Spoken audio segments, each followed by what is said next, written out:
மக்கள் தொலைக்காட்சி நேயர்கள் அனைவருக்கும் வணக்கம். இது வளாகம்.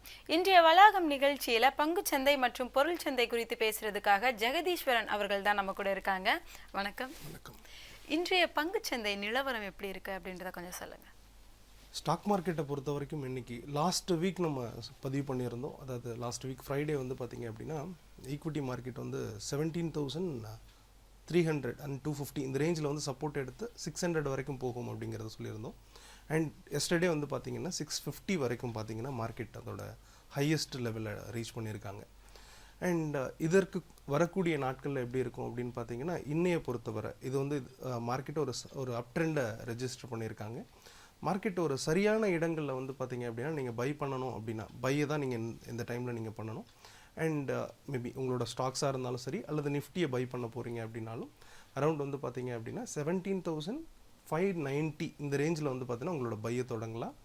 அண்ட் இதோட ரெசிஸ்டன்ஸாக வந்து பார்த்தீங்க அப்படின்னா 17,650 அப்படிங்கிறது ஒரு ரெசிஸ்டன்ஸாக இருக்குது. அண்ட் அதை பிரேக் பண்ணி சஸ்டெயின் ஆகிற பட்சத்தில் 17,820 இந்த இடங்களில் வந்து பார்த்தீங்கன்னா ஒரு ரெசிஸ்டன்ஸ் இருக்கிறத பார்க்க முடியுது.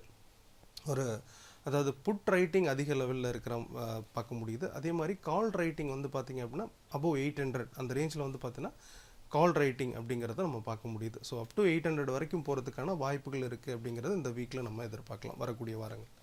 பொருள் சந்தை நிலவரம் அதையும் பற்றி கொஞ்சம் சொல்லிடுங்க. ஸோ கோல்டு அண்ட் சில்வர் இதை பொறுத்த வரைக்கும் பார்த்தீங்க அப்படின்னா கடந்த இந்த வாரங்களில் வந்து பார்த்தீங்கன்னா ஒரு சின்ன வீழ்ச்சி அப்படிங்கிறத பார்த்துருக்கோம். மார்க்கெட் நம்ம ஆல்ரெடி சொல்லியிருக்க விஷயம் தான். மார்க்கெட் ஒரு சைட் வேஸில் இருக்குது அப்படின்றத சொல்லியிருந்தோம். அதாவது கோல்டாக இருந்தாலும் சரி சில்வராக இருந்தாலும் லோவில் பை அப்படிங்கிறதையும் அண்ட் ஹையில் போயிட்டு செல் பண்ணுங்கள் அப்படின்றத சொல்லியிருந்தோம். அதுதான் இன்றைக்கி வந்து பார்த்திங்கன்னா லோ ஒரு ஆப்பர்ச்சுனிட்டியாக நமக்கு கிடச்சிருக்கு. அதாவது வந்து பார்த்திங்கன்னா கோல்டை பொறுத்த வரைக்கும் அரௌண்ட் 46,080 இந்த ரேஞ்சில் வந்து பார்த்திங்கன்னா மார்க்கெட் இருக்குது. இந்த இடங்களில் வந்து பார்த்திங்கன்னா உங்களோட பையை தொடங்கலாம். ஸோ இந்த இடத்துல உங்களோட இன்வெஸ்ட்மெண்ட்டை தொடங்கலாம் ஃபார் ஒரு ஷார்ட் டேர்ம் அப்படிங்கிற மாதிரி.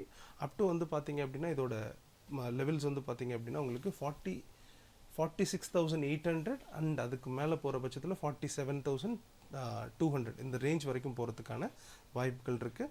பட் ஒரு செல்லிங் ப்ரெஷரில் இருக்கிறத நம்ம பார்க்க முடியுது. ஓவராலாக வந்து பார்த்திங்க அப்படின்னா உங்களுக்கு ஹையில் போய் செல் பண்ணுறது ஒரு நல்ல ஒரு விஷயமா இருக்கும். பட் லாங் டேர்மை பொறுத்த வரைக்கும் நீங்கள் ஹோல்ட் பண்ணலாம், வாங்கி ஹோல்ட் பண்ணலாம். அதே மாதிரி சில்வரோட சில்வர் வந்து பார்த்திங்க அப்படின்னா இப்போ இருக்கக்கூடிய இடங்கள் வந்து பார்த்திங்கன்னா ஒரு சரியான ஒரு இன்வெஸ்ட்மெண்ட்டுக்கு சரியான இடமா இருக்குது. பட் ஒரு மார்க்கெட் வந்து பிரேக் அவுட் ஆகி மேலே நிற்கணும். அரௌண்ட் கோல்டுமே வந்து பார்த்திங்க அப்படின்னா அதாவது 46,100க்கு மேலே அல்லது 200க்கு மேலே போகும்போது உங்களுக்கு சரியான ஒரு பையை தொடங்குறது நல்லாயிருக்கும். இப்போ ஒரு சில நாட்களாக தங்கத்தோட விலை வந்து கொஞ்சம் கம்மியாகவே ஆயிட்டுருக்கு, குறைஞ்சிருக்கு அப்படின்னு சொல்லலாம். இனி வரப்போகிற நாட்கள்லையும் குறைந்து தான் காணப்படுமா, இல்லை வந்து அதிகமாகிறதுக்கு ஏதாச்சும் வாய்ப்புகள் இருக்கா? அதே மாதிரி கச்சா எண்ணெய் நிலவரம் அதையும் பற்றி கொஞ்சம் சொல்லிடுங்க. அதாவது கோல்டை பொறுத்த வரைக்கும் பார்த்திங்கன்னா நம்ம இதோட ரேஞ்சஸ் அப்படிங்கிறத நம்ம பார்க்குறோம். மார்க்கெட் சைட்வேஸ் அப்படிங்கிறத பதிவு பண்ணுவோம். ஸோ என்ன அப்படின்னு பார்த்தீங்கன்னா இதோட ரேஞ்சஸ் அப்படிங்கிறது 46,000லேருந்து அரௌண்ட் வந்து பார்த்தீங்கன்னா 49,000 இந்த ரேஞ்சுக்குள்ளார தான் மார்க்கெட் ட்ராவல் ஆகுது. இதோட ரேஞ்ச் வந்து பார்த்திங்கன்னா எப்போ பிரேக் அவுட் ஆகுதோ இது 46,000 பிரேக் பண்ணுற பட்சத்தில் ஃபர்தராக இது கீழே போகலாம். ஸோ அதுவே வந்து பார்த்தீங்கன்னா 49,000க்கு பிரேக் பண்ணுற பட்சத்தில் மேலே போகலாம். இது சைட்வேஸ் மார்க்கெட் அப்படின்னு சொல்கிறோம். ஸோ அப்போது இந்த இடங்களில் வந்து பார்த்திங்க அப்படின்னா நீங்கள் கீழே அதாவது லோ பாயிண்ட் கிடைக்கிற இடத்துல பை பண்ணுறதையும் ஹை பாயிண்டில் இருக்கும்போது நீங்கள் செல் பண்ணுறதும் நம்ம பண்ணலாம். ஸோ இது மேலே போகிறதுக்கான வாய்ப்புகள் தான் அதிகமாக இருக்குது. ஸோ ஃபர்தராக வந்து பார்த்தீங்கன்னா 49,000 ரீச் பண்ணுறதுக்கான வாய்ப்புகள் இருக்கிறத நம்ம பார்க்க முடியுது. ரொம்பவே சிறப்பாக சொன்னீங்க. இப்போ வந்து இந்த இன்ட்ராடே வர்த்தகம் செய்பவர்கள் அவங்க வந்து கடைபிடிக்க வேண்டிய முக்கியமான விதிமுறைகள் அப்படின்னா அது என்ன அப்படின்னு கொஞ்சம் சொல்லுங்கள். அதாவது இன்ட்ராடேக்கு வந்து பார்த்திங்கன்னா நிறைய டெடிகேஷன் வேணும். அண்ட் நிறைய டைம் ஸ்பெண்ட் பண்ண வேண்டியது இருக்கும். அண்ட் நிறைய ப்ராக்டிஸ் பண்ண வேண்டியது இருக்கும். அவங்க என்ன பண்ணணும் அப்படின்னு பார்த்தீங்கன்னா ஃபஸ்ட்டு எஜுகேஷன் அப்படிங்கிறது முக்கியம். ஸோ எஜுகேஷன் அப்படிங்கிறது அவங்க பண்ணதுக்கப்புறம் அதாவது ஒரு ட்ரெயின் ஆனதுக்கப்புறம் மார்க்கெட்டில் இருக்கக்கூடிய ட்ரெண்ட் என்ன, மார்க்கெட்டில் இருக்கக்கூடிய ட்ரெண்ட் ரிவர்சல் என்ன, இந்த மாதிரியான நிறைய விஷயங்களை தெரிஞ்சுக்கிட்டதுக்கப்புறம் மார்க்கெட்டில் ட்ரேடிங் அப்படிங்கிறத பண்ணுவாங்க. ஸோ இதுக்கு நம்ம கோச்சிங் அப்படிங்கிறது சில விஷயங்கள் கொடுக்குறோம். என்ன அப்படின்னு பார்த்தீங்கன்னா ஃபஸ்ட்டு இனிஷியலாக ஒரு 10,000 rupees இன்வெஸ்ட் பண்ணிவிட்டு ஆஃப்டர் த செஷன்ஸ் ஒரு 10,000 rupees வச்சுட்டு வந்து பார்த்திங்கன்னா அந்த ப்ராப்பராக வந்து பார்த்திங்கன்னா ட்ரெயின் ஆகணும். ஸோ ஒன்ஸ் ட்ரெயின் ஆனதுக்கப்புறம் வந்து பார்த்திங்க அப்படின்னா உங்களுக்கு ப்ராக்டிஸ் ஆயிரும். அண்ட் ஒரு நாளைக்கு ஒரு 2 என்ட்ரி அப்படிங்கிறத எடுக்க சொல்கிறோம். ஸோ இதை தான் வந்து பார்த்தீங்கன்னா ஃபியூச்சரில் பண்ண போகிறாங்க. அதிகமான குவான்டிட்டி இன்க்ரீஸ் பண்ணுவாங்க. 10,000 அப்படிங்கிறத 1 lakh rupees ஆகும் அல்லது 2 lakh rupees. அவங்களால என்ன முடியுமோ அந்த அமௌண்ட்டை இன்வெஸ்ட் பண்ணி அவங்க என்ன பண்ணலாம் அப்படின்னா இதில் வர்த்தகம் செய்யலாம். ஸோ இந்த ஆஃப்டர் இந்த ட்ரைனிங்க்கு அப்புறம் வந்து பார்த்திங்கன்னா அவங்க என்னெல்லாம் பண்ணணும் அப்படின்னு பார்த்தீங்கன்னா நியூஸஸ் பார்க்கணும், அண்ட் மார்க்கெட்டோட வியூஸ் ட்ரெண்டை பார்த்துக்கணும், அண்ட் வேர்ல்டு மார்க்கெட் பார்க்கணும். இதெல்லாம் சேர்த்து தான் வந்து பார்த்திங்கன்னா இன்றைக்கி மார்க்கெட் அப்படிங்கிறது இருக்குது. ஸோ இதெல்லாமே நம்ம தெரிஞ்சுக்கிட்டு அதுக்கப்புறம் தான் ஒரு என்ட்ரி அப்படிங்கிறது எடுக்கணும். ஸோ இதுக்கு முதல்ல ப்ராக்டிஸ் அப்படிங்கிறது வேணும். உலக சந்தைக்கும் இந்திய சந்தைக்கும் உள்ள தொடர்பு என்ன அப்படின்றதையும் கொஞ்சம் தெளிவாக சொல்லுங்கள். அதாவது வேர்ல்டு மார்க்கெட் அப்படிங்கிறது வந்து பார்த்திங்கன்னா இந்தியன் மார்க்கெட்டையும் சேர்த்து தான் வந்து பார்த்திங்கன்னா இது அதாவது ரியாக்ட் பண்ணுது.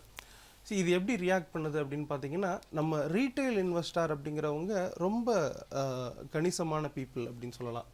ஸோ இதுவே வந்து பார்த்தீங்க அப்படின்னா அதிகமாக இன்வெஸ்ட்மெண்ட் அப்படிங்கிறது யார் இருக்காங்க அப்படின்னு பார்த்தோன்னா எஃப்ஐஐ அண்ட் டிஐஐ அப்படின்னு சொல்கிறவங்க.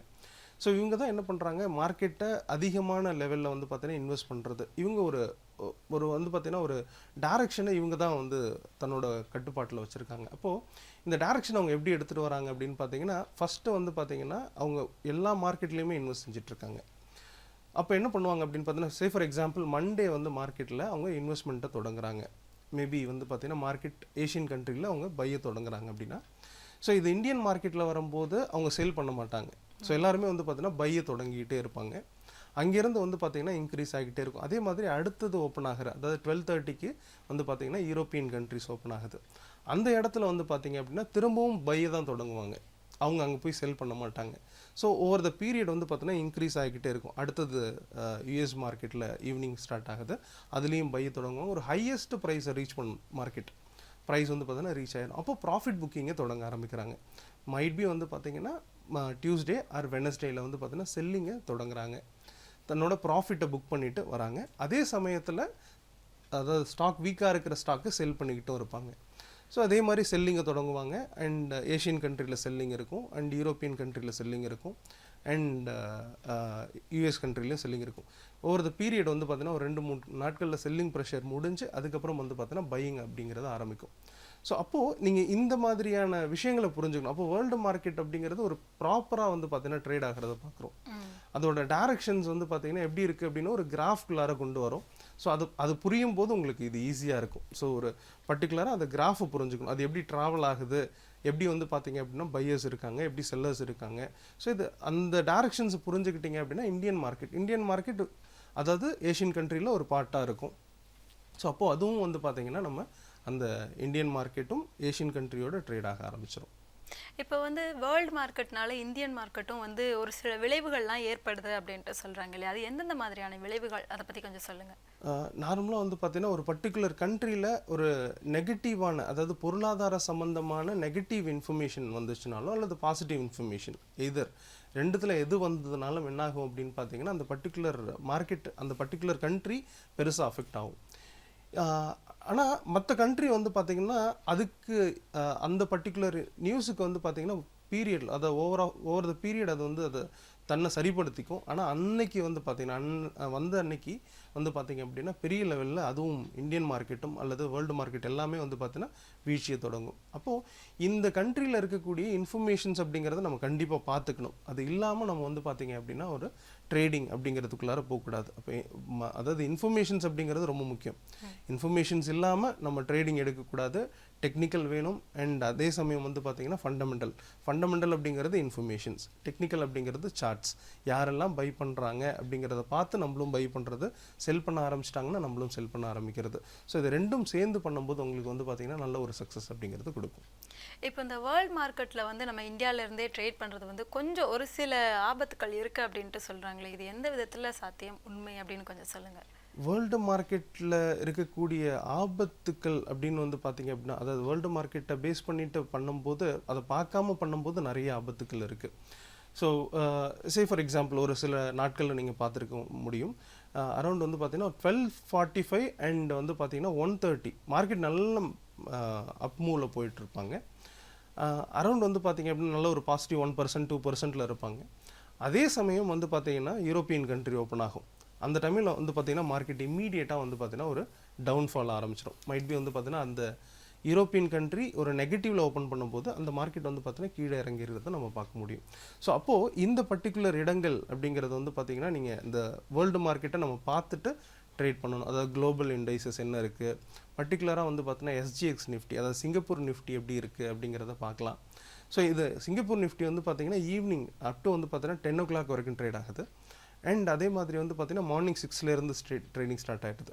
ஸோ இதோட கிராஃபையும் நீங்கள் எடுத்து பார்க்கலாம். ஸோ அப்போ உங்களுக்கு கிளாரிட்டி அப்படிங்கிறது வரும் உங்களுக்கு. ரொம்பவே தெளிவாக சொன்னீங்க. தொடர்ந்து பேசுவோம். இணைப்பில் ஒரு நேயர் இருக்காங்க. மக்கள் வணக்கம். ஐயா உங்க பெயர் சொல்லுங்க. சிவகுமார் மேடம். எந்த ஊர்ல இருந்து பேசுறீங்க? வெளியூர்ல இருந்தேன் மேடம். சரிங்க ஐயா, உங்களுடைய சந்தேகங்களை ஐயா கிட்ட தெளிவா தொடர்ந்து சொல்லுங்க. சார் வணக்கம் சார். வணக்கம், சொல்லுங்க சார். சார் ஒன்றும் இல்லை, இப்போ வந்து பார்த்தீங்கன்னா நிஃப்டி வந்து பார்த்தீங்கன்னா இப்போ சடன் வந்து 17,500ல இருந்து 7,600 வந்து வித்தின் 1 monthல கழிச்சு ஆயிடுச்சு, கரெக்டுங்களா? பட் ஆனா வந்து நம்ம திடீர்னு வந்து புல்லிஷ் ட்ரை பண்ணா பார்த்து சடன் மட்டும் பேரிஷ் ஆகுது. என்ன ரீசன்க்காக அது மாதிரி ஆகுது சார்? திடீர்னு லோ ஆகிட்டு மறுபடியும் புல்லிஷ் ஆகுது. அதாவது எந்த மார்க்கெட்டை சொல்றீங்க? அதாவது இந்தியன் மார்க்கெட் பீரிஷா இருக்கு. இந்தியன் மார்க்கெட் சொல்றேன். இந்தியன் மார்க்கெட் பீரிஷா ஆகலை சார். ஆக்சுவலாக மார்க்கெட் வந்து ரொம்பவே ஸ்ட்ராங்காக இருக்கிறத பார்க்க முடியுது.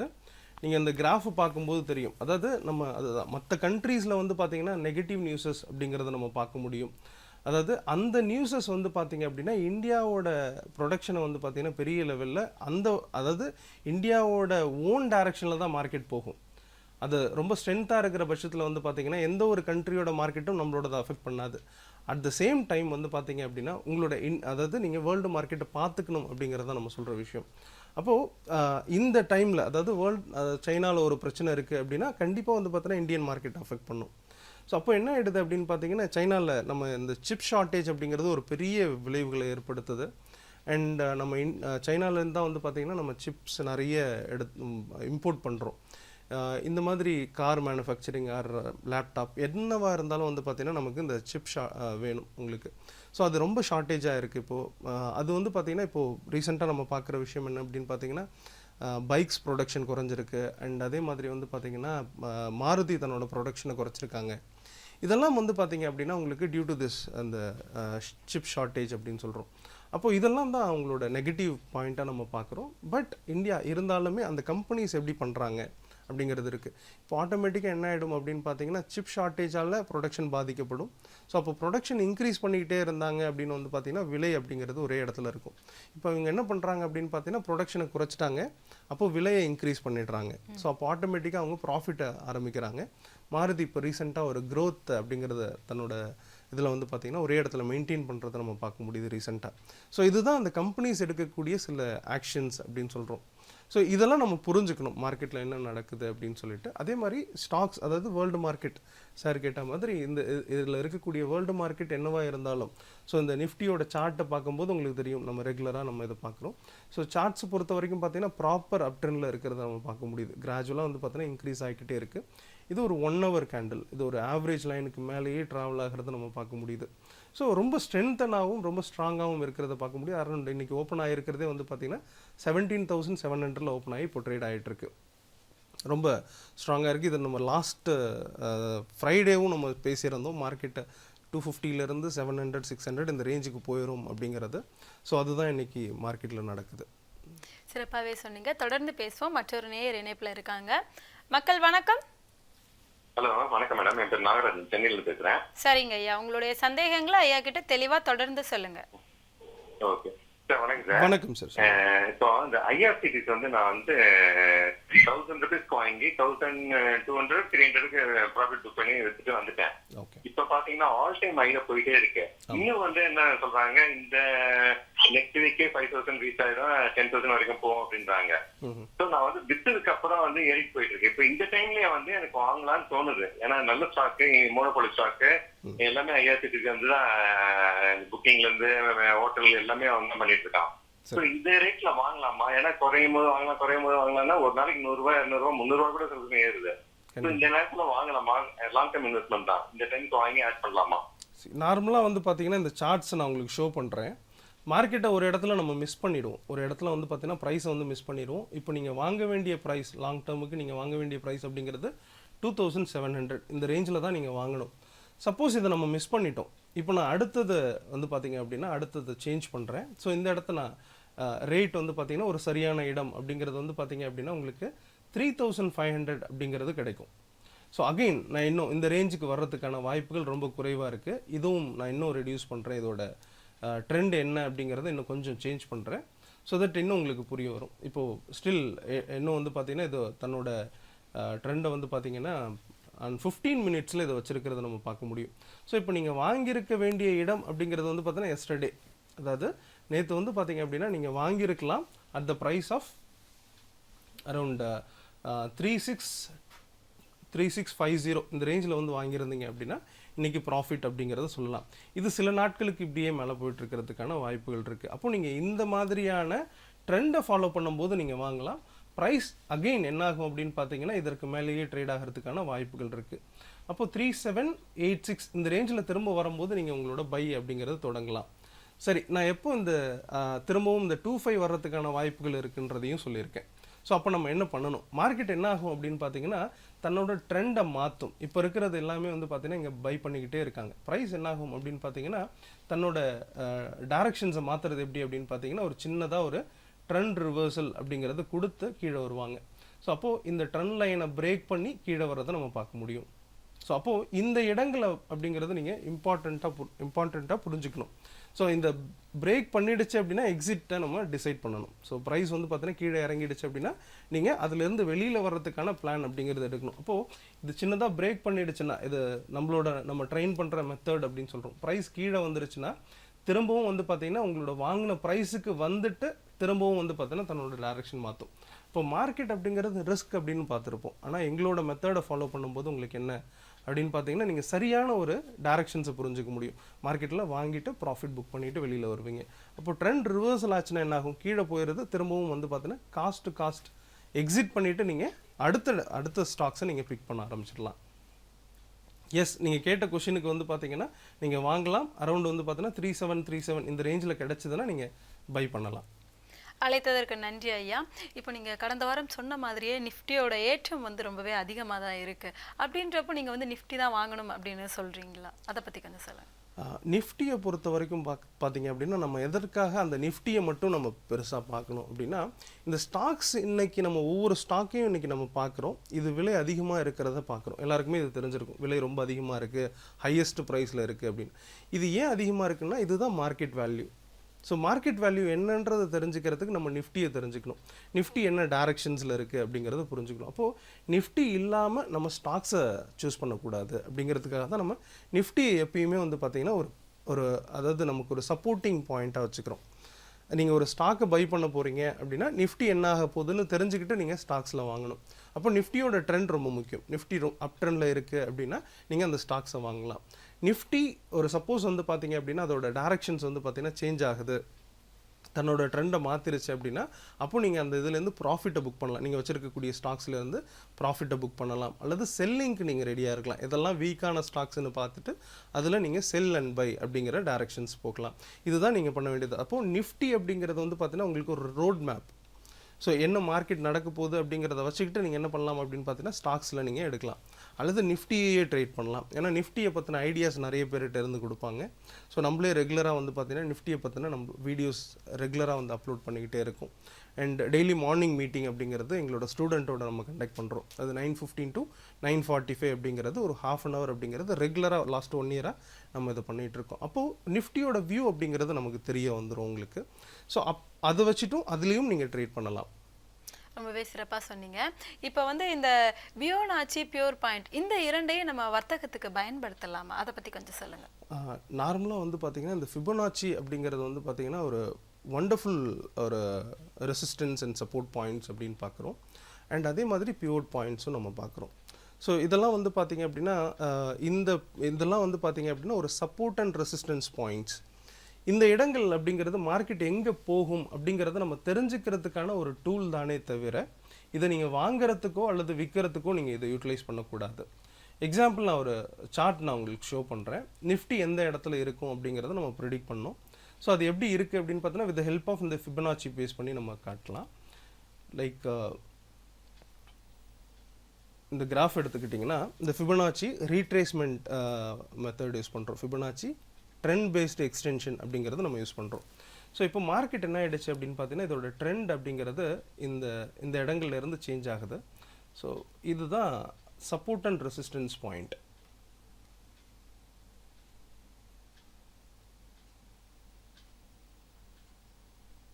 ஸோ எக்ஸாக்டாக பாருங்கள், எஸ்டர்டே மார்க்கெட்டை க்ளோஸ் ஆன இடம் வந்து பார்த்தீங்கன்னா அது ஒரு ஃபிபனாச்சி பாயிண்ட், அதாவது 17,632 வந்து பார்த்தீங்கன்னா மார்க்கெட்டில் ஒரு ரெசிஸ்டன்ஸ் இருக்கிறத பார்க்க முடிஞ்சது. எக்ஸாக்டாக அந்த இடத்துல தான் பார்த்தீங்கன்னா மார்க்கெட்டை நிற்கிறாங்க. ஸோ அப்போது இந்த இடங்களில் வந்து பார்த்தீங்கன்னா உங்களோட டார்கெட்டை வைக்கணும். நீங்கள் வாங்கியிருக்கீங்க, ஸோ அந்த இடத்துலேருந்து மேலே போய் டார்கெட் வைக்கணும். நம்ம இதை தான் நம்ம ஃப்ரைடே வந்து நம்ம சொல்லியிருந்தோம் லாஸ்ட் வீக்கில். ஸோ அதாவது வந்து பார்த்தீங்கன்னா பை பண்ணுறது வந்து பார்த்தீங்கன்னா அரௌண்ட் 250 இந்த இடங்களில் நீங்கள் பை பண்ணலாம். அப் டு வந்து பார்த்தீங்க அப்படின்னா 620 630 வரைக்கும் நீங்கள் டார்கெட் பண்ணலாம் அப்படிங்கிற எக்ஸாக்டாக அந்த இடத்துல போய் ரெசிஸ்ட் ஆகுது. அப்போ நீங்கள் அங்கே வாங்கியிருந்தீங்கன்னா இங்கே ப்ராஃபிட் பண்ணலாம் வித் ட்ரெண்ட். நீங்கள் ட்ரெண்டை பேஸ் பண்ணி தான் வாங்கணும். ஸோ இதுக்கு அகெயின்ஸ்டாக நீங்கள் போய் பண்ணக்கூடாது. இப்போ நீங்கள் இதில் போயிட்டு செல் அப்படிங்கிறத எடுக்கலாம். ஸோ மக்கள் என்ன பண்ணிடுறாங்கன்னா இதில் போய் செல் எடுத்துருவாங்க. ஸோ இந்த இடத்துல போய் செல் எடுத்தாங்கன்னா என்ன ஆயிடும், இன்றைக்கி பிரேக் அவுட் மார்க்கெட் ஓப்பனிங்லேயே லாஸை கொடுத்துரும், எஸ்டர்டே செல் பண்ணி வச்சுருந்தாங்க அப்படின்னு. அப்போ இந்த மாதிரி பண்ணணும், மார்க்கெட்டோட ட்ரெண்டுக்கு தகுந்த மாதிரி ப்ளே பண்ணணும். அப்போ மார்க்கெட் என்ன இருக்குது, மார்க்கெட் கிளியராக ஒரு அப் ட்ரெண்டில் இருக்குது. அப்போது நீங்கள் வாங்குறது தான் சரி. அப்போ இந்த இடத்துல போய் செல் பண்ணக்கூடாது. ஃபிபனாச்சி அப்படிங்கிறது it's a resistance and support point. அந்த இடங்கள்லாம் அதிகமான செல்லர்ஸ் அப்படிங்கிறவங்க இருப்பாங்க. ஸோ அடுத்த லெவல் அப்படிங்கிறது இதை பார்த்துட்டே நம்ம சொல்லிடலாம். அடுத்த லெவல் அப்படிங்கிறது இங்கே இருக்குது, அதாவது 800 17,800 வந்து பார்த்தீங்கன்னா இதோட நெக்ஸ்ட் லெவல் அப்படிங்கிறது இருக்குது. அப்போது அந்த இடத்துல ஒரு ரெசிஸ்டன்ஸ், அதாவது ரெசிஸ்டன்ஸ் அப்படிங்கிறது ஒரு தடை. ஸோ ப்ரைஸ் கீழே வரும்போது ஒரு சப்போர்ட் பாயிண்ட். இப்போ திரும்ப என்ன ஆகும், ப்ரைஸ் கீழே வரும்போது அதே பாயிண்ட், அதாவது 17,632 ஒரு சப்போர்ட்டாக மாறிடும். ஸோ ப்ரைஸ் அந்த இடத்துல வரும்போது பையர்ஸ் ஹெவியாக வருவாங்க, அங்கேருந்து மேலே போகிறதுக்கு ஆரம்பிக்கும். சிறப்பாக சொன்னீங்க. தொடர்ந்து பேசுவோம். இணைப்பில் ஒரு நேயர் இருக்காங்க. மக்கள் வணக்கம். ஹலோ ஐயா, உங்க பெயர் சொல்லுங்க. ராஜ்குமார் பேசுறேன். எந்த ஊர்ல இருந்து பேசுறீங்க? துபாயில இருந்து பேசுறேன். சரிங்க ஐயா, உங்களுடைய சந்தேகங்களை ஐயா கிட்ட தெளிவா தொடர்ந்து சொல்லுங்க. வணக்கம் சார், சொல்லுங்க. ஹலோ வணக்கம் சார், சொல்லுங்க. வணக்கம் சார். 2 கேள்வி. ஒண்ணு வந்து இந்தியாவில் வந்து புதுசா ஒரு இது HDFC ஃபண்ட் ஆஃப் ஃபண்ட்ஸ் ஒன்று வந்து வெளியே வந்துருக்குன்னு சொல்றாங்க நேற்றுல இருந்து. அதை பத்தி கேட்கணும். அதில் நம்ம இன்வெஸ்ட் பண்ணலாமான்னு சொல்லிட்டு நான் ஒரு டிமேட் அக்கௌண்ட் வச்சிருக்கேன், அது மூலமா வாங்கலாமா, அது எப்படி பண்ணலாம் அப்படின்றது ஒண்ணு. ரெண்டாவது வந்து துபாயில இங்க வந்து நம்ம இங்க அக்கௌண்ட் ஓபன் பண்ணி அதுல வந்து டெஸ்ட்லாம் போய் எல்லாம் போயிட்டு இருக்கு, அது பிளஸ் ட்ரேடிங் பண்ணலாம் அப்படின்னு சொல்றாங்க. அதை பத்தி உங்க ஒப்பீனியன் வருங்க, பண்ணலாமா, எப்படி இருக்கும் பண்ணி அதில் பண்ணலாமா? இரண்டாவது கேள்வி புரிஞ்சது. முதல் கேள்வி சொல்லுங்க sir. HDFC fund of funds புதுசா ஒரு மியூச்சுவல் ஃபண்ட் நேத்துல இருந்து ஓபன் ஆகுது, நேத்துல இருந்து ஆயிடுன்னு சொன்னாங்க. அதை பத்தி சொல்லுங்க சார். இது ரெண்டு மட்டும் எனக்கு ஆன்சர் பண்ணுங்க. அதாவது மியூச்சுவல் ஃபண்டை பொறுத்த வரைக்கும் பார்த்தீங்கன்னா ரொம்ப, அதாவது நீங்கள் பொறுமையாகவே வாங்கலாம். ஸோ மியூச்சுவல் ஃபண்ட் அப்படிங்கிறது வந்து பார்த்தீங்கன்னா இப்போது மார்க்கெட்டில் வந்து பார்த்தீங்கன்னா ரொம்ப ஹை ப்ரைஸில் இருக்காங்க. ஸோ இது வந்து பார்த்தீங்கன்னா NAVன்னு சொல்லும், மார்க்கெட்டோட ப்ரைஸுக்கு தகுந்த மாதிரி தான் இது ஏறும் உங்களுக்கு. அப்போது நீங்கள் என்ன பண்ணணும் அப்படின்னு பார்த்தீங்கன்னா நிஃப்டி, அதாவது அவங்க என்ன பண்ணுறாங்க அப்படின்னா ஸ்டாக்ஸில் தான் இன்வெஸ்ட் பண்ணுறாங்க. அப்போ நீங்கள் எந்த இடத்துல உங்களோட பையை தொடங்கணும் அப்படின்னு பார்த்தீங்கன்னா நிஃப்டியை நம்ம அதாவது லாங் டேர்ம் இன்வெஸ்ட்மெண்ட் அப்படின்ற சொல்லக்கூடிய இடம் அப்படிங்கிறது வந்து பார்த்தீங்கன்னா 16,500 to 600. ஸோ மார்க்கெட் வந்து பார்த்தீங்கன்னா இந்த 1 hour கேண்டில் பிரேக் பண்ணுச்சு அப்படின்னா இந்த 15,600 16,500 வரைக்கும் வரதுக்கான வாய்ப்புகள் அப்படிங்கிறது நம்ம பார்க்குறோம். அந்த இடங்களில் நீங்கள் இந்த மியூச்சுவல் ஃபண்ட் இன்வெஸ்ட்மெண்ட்டை தொடங்குறது நல்லது. ஸோ ரொம்ப எக்ஸ்ட்ரீமாக இருக்கும்போது, ரொம்ப ஒரு ஹையில் இருக்கும்போது வந்து பார்த்தீங்கன்னா நீங்கள் இந்த இடத்துல பை தொடங்குனீங்கன்னா திரும்பவும் கீழே வர்றதுக்கான வாய்ப்புகள் இருக்குது. ஸோ இதை நீங்கள் மைண்டில் வச்சுட்டு இன்வெஸ்ட்மெண்ட் அப்படிங்கிறத தொடங்குங்க. இதெல்லாம் ட்ரேடிங்க்கான நாட்கள். ஸோ இன்வெஸ்ட்மெண்ட் அப்படிங்கிறது நீங்கள் பேஸ்ட் ஆன் டெய்லி கிராஃப் நீங்கள் சூஸ் பண்ணிக்கணும். ஸோ அந்த இடங்களில் நீங்கள் பை பண்ணலாம் அப்படிங்கிறத நீங்கள் புரிஞ்சுக்கணும். அதே மாதிரி இரண்டாவது கேள்வி அப்படிங்கிறது வந்து பார்த்தீங்கன்னா நீங்கள் அங்கே டிமேட் அக்கௌண்ட், இந்தியன் மார்க்கெட்டில் டிமேட் அக்கௌண்ட் நீங்கள் ஓப்பன் பண்ணணுன்னா NRI அக்கௌண்ட் அப்படிங்கிறது நீங்கள் ஓப்பன் பண்ணணும். ஸோ இப்படி தான் நீங்கள் அக்கௌண்ட் ஓப்பன் பண்ணிவிட்டு நீங்கள் ட்ரேட் பண்ணலாம். ஸோ அந்த வகையில் நீங்கள் ட்ரேட் பண்ணலாம். அல்லது உங்களோட இங்கே இருக்கக்கூடிய உங்களோட ரிலேஷன்ஸ் ஆர் அந்த மாதிரியான நேமில் வந்து பார்த்தீங்கன்னா நீங்கள் ட்ரேடிங் அக்கௌண்ட் ஓப்பன் பண்ணி நீங்கள் அதன் மூலியமாகவும் இன்வெஸ்ட்மெண்ட் அப்படிங்கிறத நீங்கள் பண்ணலாம், அல்லது ட்ரேடிங்கும் பண்ணலாம். அழைத்ததற்கு நன்றி ஐயா. இப்போ வந்து ஒரு சிலர்லாம் வந்து பொதுவான கருத்து சொல்கிறாங்க. என்ன அப்படின்னா, நிஃப்டி வந்து மேலே போயிட்டே இருக்குது, ஆனால் வந்து ஒரு சில நேரங்களில் ஸ்டாக் வந்து அப்படி தான் இருக்குது அப்படின்னு சொல்கிறாங்களே, இந்த மாதிரிலாம் நடக்கிறதுக்கு வாய்ப்புகள் இருக்கா? அதாவது நிஃப்டி வந்து பார்த்தீங்க அப்படின்னா பேஸ்ட் ஆன் ஸ்டாக்ஸை பேஸ் பண்ணி தான் மேலே போகும். அதாவது இதில் என்னென்ன பார்க்குறாங்க அப்படின்னு பார்த்தீங்கன்னா நிஃப்டியோட growth, அதாவது நிஃப்டி எப்படி இருக்குது அப்படிங்கிறத பார்க்குறாங்க. ஸோ நிஃப்டி வந்து பார்த்தீங்க அப்படின்னா உங்களுக்கு மேலே போகுது அப்படின்னா 50 ஸ்டாக்ஸோட ஆவரேஜ். இந்த ஆவரேஜ் மட்டும் எடுக்கிறதில்ல, இவங்க என்ன பண்ணுறாங்க அப்படின்னு பார்த்தீங்கன்னா மற்ற அதாவது அதோட வால்யூம்ஸ், எவ்வளோ வால்யூம்ஸ் நடக்குது அப்படிங்கிறதையும் சேர்த்து வந்து பார்த்தீங்கன்னா இந்த இடத்துல மார்க்கெட் நிஃப்டியை வந்து ப்ரெடிக்ட் பண்ணுறாங்க, அதோட growth ஆர் growth அப்படின்னு சொல்கிறது. அப்போது இது மெயினான வைட்டேஜ் கொடுக்கக்கூடிய ஸ்டாக்ஸ் அப்படின்னு பார்த்தீங்க அப்படின்னா உங்களுக்கு ஹெச்டிஎஃப்சி அப்படிங்கிறது வந்து பார்த்தீங்கன்னா நிஃப்டியோட growth, அதாவது ஹெச்டிஎஃப்சி ஃபேமிலிஸ்ன்னு சொல்லலாம். ஹெச்டிஎஃப்சி பேங்க்கு, ஹெச்டிஎஃப்சின்னு ஒரு கம்பெனி, ஹெச்டிஎஃப்சி ஏஎம்சி, இது எல்லாமே வந்து பார்த்தீங்கன்னா இதுக்குள்ளார இருக்குது. ஸோ அப்போது இது மட்டுமே சேர்ந்து ஒரு 17% வந்து பார்த்தீங்கன்னா பார்ட்டிசிபேஷன் பண்ணுது. அதாவது நிஃப்டி ஏறுச்சு அப்படின்னா அதில் இந்த ஹெச்டிஎஃப்சி குரூப்ஸ் வந்து பார்த்தீங்கன்னா நல்ல ஒரு இம்பார்ட்டன்ஸ் அப்படிங்கிறது கொடுக்கும். அதே மாதிரி ரிலையன்ஸ், இதெல்லாம் வந்து பார்த்திங்கன்னா ஒரு முக்கியமான வந்து பார்த்திங்கன்னா ஒரு பாயிண்ட்ஸ். அதாவது இவங்கெல்லாம் வந்து பார்த்திங்கன்னா க்ரோ ஆச்சு அப்படின்னா நிஃப்டி பெரிய லெவலில் மேலே போகிறதும், அல்லது கீழே இறங்குச்சு அப்படின்னா பெரிய லெவலில் கீழே இறங்குறதும் நம்ம பார்க்க முடியும். அப்போது நிஃப்டி அப்படிங்கிறது வந்து பார்த்திங்கன்னா அதை தானே வந்து பார்த்திங்கன்னா மேலே போகிறதில்ல, இது எல்லாமே வந்து பார்த்திங்கன்னா ஸ்டாக்ஸை பேஸ் பண்ணிட்டு தான் இவங்க எல்லாம் என்ன டைரக்ஷன் போகிறாங்களோ அந்த டைரக்ஷனுக்கு போகும். இவ்வளவு நேரம் பங்குச்சந்தை மற்றும் பொருள் சந்தை குறித்து ரொம்பவே சிறப்பான முறையில் விளக்கங்கள் கொடுத்தீங்க. நிகழ்ச்சிக்கு வருகை தந்ததுக்கு நன்றி. நன்றி.